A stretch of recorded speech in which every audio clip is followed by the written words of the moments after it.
Hi, welcome. We're at a voting session for the Education Economic Development Voting Subcommittee. Ms. Lambert, our analyst, will walk us through the voting list. Okay, so the first bill is House Bill 436. There are no amendments. This bill requires the governor to continue to provide $3 million in the state budget beginning in FY23 to support additional operating expenses for the Enoch Pratt Free Library. The city delegation voted in support of this bill. Remember, the Enoch Pratt Library is a state library, so this is not a city institution, it's a state institution. It's our obligation to fund. We've been funding this money and they've kept it going through the pandemic. So this is just an extension of existing policy. Is there a motion? Move favorable. Move. Second. Second. All in favor, say aye. Aye. Aye. Aye. Any opposed? Just raise your hand. They're digital or otherwise. All right, Delegate Novotny.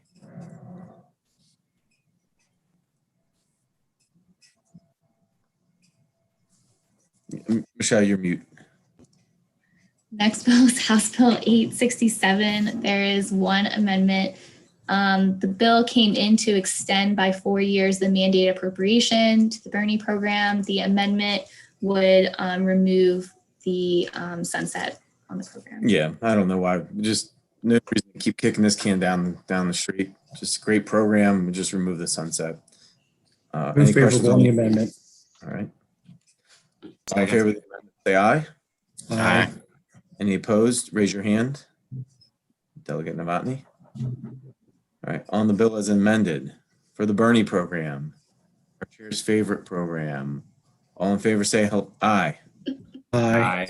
Any opposed? At your own peril, raise your hand. There he is, Delegate Novotny. And Delegate Grice has his hand raised. Delegate Grice. You can't vote if we can't see you, Delegate Grice. My hand's up. I can't see a hand. All right. All right, what's next, Michelle? Okay, House Bill 891.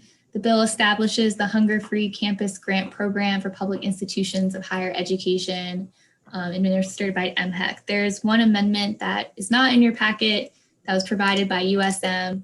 The amendment would add regional higher education centers to the bill, and it would clarify that on-campus food pantries are only if applicable because some institutions don't have dining halls. Right, which makes sense. So we need to give them that latitude on the amendments. Is there any question or discussion? Move favorable on the amendments. Second. Okay. All in favor of the amendments, say aye. Aye. Any opposed? Delegate Grice is still up. Are you just going to leave it up just to assume a no for the rest of the?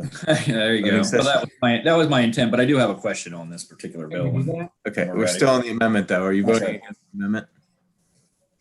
No, I'll lower my hand. Okay. All right, Delegate Grice, on the bill, you have a question? Yeah, I mean, is this a new program? It is a new program. We had it last year, if you remember, and we had some issues with it, although we liked the intent of it. We talked about it a little bit in subcommittee. I know you'll recall. She did do some work on it and did fix what was a big fiscal impact to the point where it's only $150,000 grant program. Trying to do some good work and hopefully it works. And if it does, we can come back and look at it. And if it doesn't, it's 150,000. So. Yeah, now I know, but the $150,000 here and there, it does add up over time. And we have to be cognizant of that. And we have like Meals on Wheels. We have, we have food pantries. We already have a lot of programs, the safety net programs already in place that deals with hunger. And many times they're often duplicative as well. So I don't, I guess I'm explaining my vote here. I don't see, obviously there's always a need and I don't discredit that or discount it.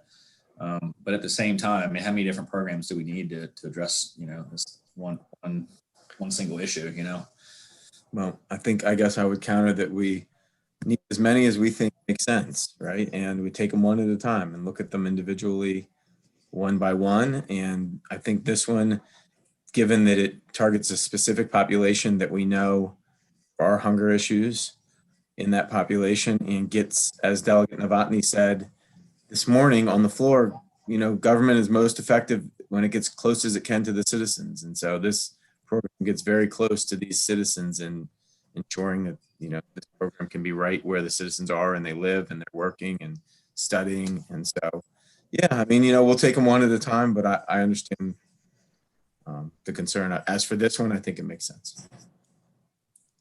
Mr. Chairman, move the bill as amended. Second. Second. All right, all in favor, say aye. Aye. Aye. Aye. Any opposed, raise your hand. Okay. Delegate Novotny and Delegate Rice in the negative. I do appreciate the fact that you used my words against me. Isn't that against you? I didn't know how you're going to vote. Thank you, Delegate Barnes. I appreciate it. Okay, House Bill Having fun today. 1253 is the bill redefines the National Capital Region for the purposes of eligibility for funding from the National Capital Strategic Economic Development Program. There is one amendment. The amendment clarifies that redefinition only applies in Prince George's County. The amendment also removes the sunset on the program.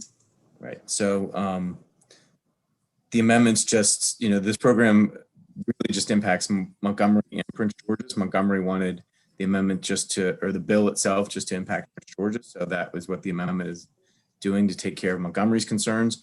And the second amendment removes the sunset like we just did for the chair's favorite program. We're going to do it for the subcommittee chair's favorite program. So any questions on the amendments? Vote no at your own peril.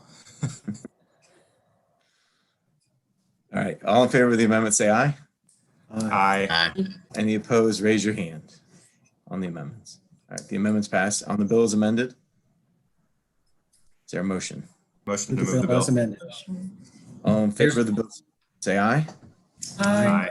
And Any just opposed, a quick raise your hand. question. Yes, There's I'm not a sorry. fiscal, there's not a fiscal note on this, correct? No, no, it doesn't change the money. It doesn't change the allocation at all. Change the definition. Those are Just technical. change the definition as to where the money can go within. Okay. I'm fine. So in that way, it's really just kind of a local issue because we took Montgomery out too. Right. Okay. All right. So last chance, anyone who wants to vote no, raise your hand. Okay, just Delegate Novotny. Okay, the last bill is House Bill 1268. There are no amendments. The bill establishes the Legal Education Success Collaborative between the University of Baltimore School of Law, University of Maryland School of Law, and the Maryland Historically Black Colleges and Universities to increase diversity in the legal field. Yeah, so this is our own Delegate Henson from our committee's bill. I don't think we've seen any of her bills on our subcommittee. So a chance, and I think it's a good bill that, both universities, UB, where I went, and University of Maryland are in favor of the bill. HBCUs are in favor of the bill. And I think it can do some good work. So are there any questions on this bill? Yeah, there's a Mr. fiscal Chairman, note on move this, favorable correct? on the bill. Excuse me? Move favorable on the bill. Okay. There's Oh, no, a I have- motion and I'll second it. So there's a motion and second on the table. And Delegate Grice, I think, has a question. Yeah, there is a fiscal note on this bill, correct? Yeah, I think it's like 450,000. Is that right, Michelle? Yeah, Yeah, 200 would go to UB, 200 would go to Maryland, and 50,000 to the HBCUs to sort of, is it just to administer the program, Michelle? yeah, the program needs those funds. Right. So they essentially can't administer the program without having personnel to administer it. So And so the program already exists and the funding's already there. I mean, is this like a scholarship program? I'm confused. It is. It was a privately funded program, and this is, I believe that private funding is no longer there. So this is to make it funded through the state. But that's money I thought was just going for salaries in order to run the program. No, it's providing scholarships. It's also providing scholarships too. Okay. So it's scholarship money. We do a lot on scholarships. But there's $450,000 fiscal note. All right. Any other discussion? Seeing none, all in favor say aye. Aye. Any opposed, raise your hand. Okay, Delegate Novotny and Delegate Reist. Okay, anything else, Michelle? No, we're going to be voting tomorrow.